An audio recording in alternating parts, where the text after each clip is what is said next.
السلام علیکم ورحمۃ اللہ وبرکاتہ۔ آئی ناظرین، جانتے ہیں کہ مردوں کے لیے کون سا زیور پہننا حلال ہے، کون سا زیور پہننا حرام ہے۔ علماء فرماتے ہیں، احادیث مبارکہ میں ہے کہ ایک مرتبہ ایک صحابی پیتل کی انگوٹھی پہن کر آپ صلی اللہ علیہ وسلم کی بارگاہ میں حاضر ہوئے تو آپ صلی اللہ علیہ وسلم نے ارشاد فرمایا، کیا بات ہے، آپ کی طرف سے بدھ کی بو آ رہی ہے۔ تو آپ سمجھ گئے، یعنی صحابی رسول نے وہ انگوٹھی اتاری اور پھینک دی۔ دوبارہ جب حاضر ہوئے تو لوہے کی انگوٹھی پہن کر آئے۔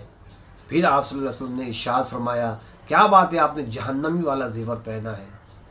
تو وہ صحابی وہ بھی انگوٹھی نکال کر پھینک دیے اور عرض گزار ہوئے، یا رسول اللہ صلی اللہ علیہ وسلم، آپ ہی فرما دیجیے میں کیا پہنوں۔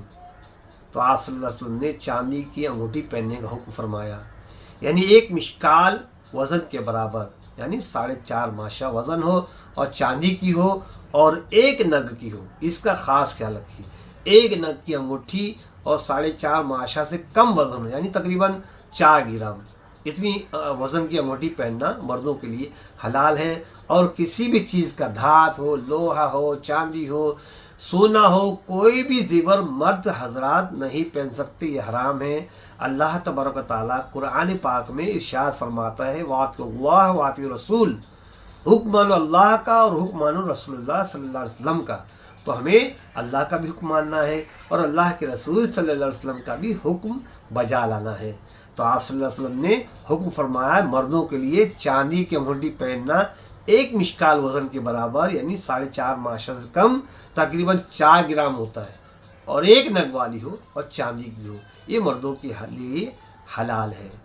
مگر آج کل دیکھا گیا ہے جاہلانہ حرکت لوگ کرتے ہیں، کان چھدا کر طرح طرح کی بوندیں پہنتے ہیں، اور کوئی ہاتھ میں کڑا پہنتا ہے، کوئی گلے میں چین پہنتا ہے۔ یہ ساری کی ساری چیزیں مردوں کے لیے حرام ہیں، اور اللہ اور اس کے رسول کی لعنت ہے ان پر جو ایسے زیور پہنتے ہیں۔